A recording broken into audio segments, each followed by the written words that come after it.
Many of the people who supported us in Selma, in Birmingham, were really outraged about the extremist behavior toward Negroes. But they were not at that moment, and they are not now, committed to genuine equality for Negroes. It's much easier to integrate a lunch counter than it is to guarantee an annual income, for instance, to get rid of poverty for Negroes and all poor people. It's much easier to integrate a bus than it is to make genuine integration a reality and quality education a reality in our schools. It's much easier to integrate even a public park than it is to get rid of slums. And I think we are in a new era, a new phase of the struggle, where we have moved from a struggle for decency, which characterized our struggle for 10 or 12 years, to a struggle for genuine equality. And that is a struggle, Mika, we are still in 53 years later. Yeah, it was the late Dr. Martin Luther King Jr. speaking to NBC News approximately 1 year before he was assassinated in 1968. Look at us now. Joining us now, Martin Luther King III. He is chairman of the board of the Drum Major Institute and a global human rights leader.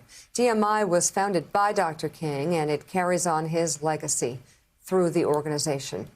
Also with us, president of the Drum Major Institute, Andrea King. She's host of MSNBC's Politics Nation and president of the National Action Network. Reverend Al Sharpton joins us as well. Good to have you all on board this morning. Dr. King, I had asked earlier this morning when your father was in Memphis on April the 3rd, 1968, giving a speech the night before he died. He talked about God blessing him by letting him get up to the mountaintop and looking over to the other side. What do you think he saw there?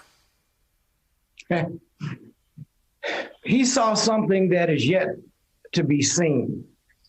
He saw a nation where freedom and justice and equality would be real for all humankind.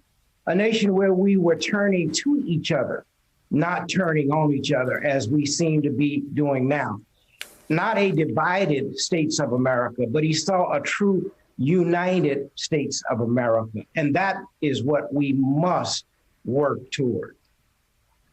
Andrea, your thoughts of what has happened over the past 10 days and what it has revealed as to where we are in this struggle toward progress?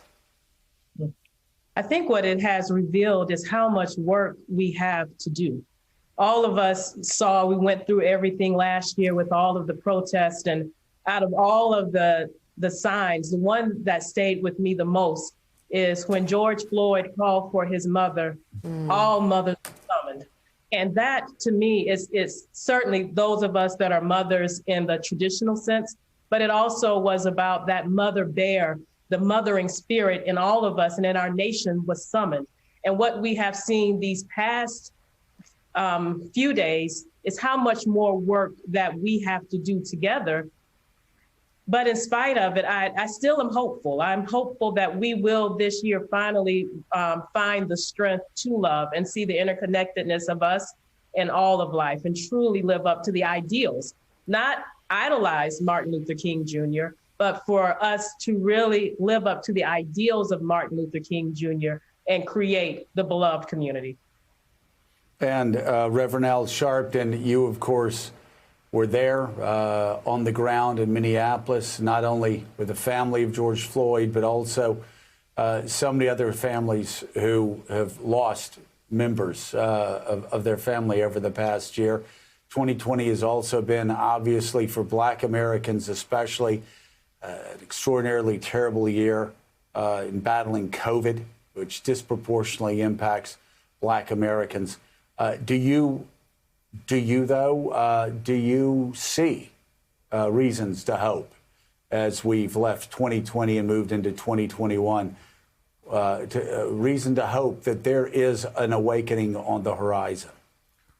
Certainly I see hope, because I think that in the midst of a fight, you see the fight. But I think, as you quoted Dr. King's last public sermon, where he looked from the mountaintop, you've got to be able to see where you're going.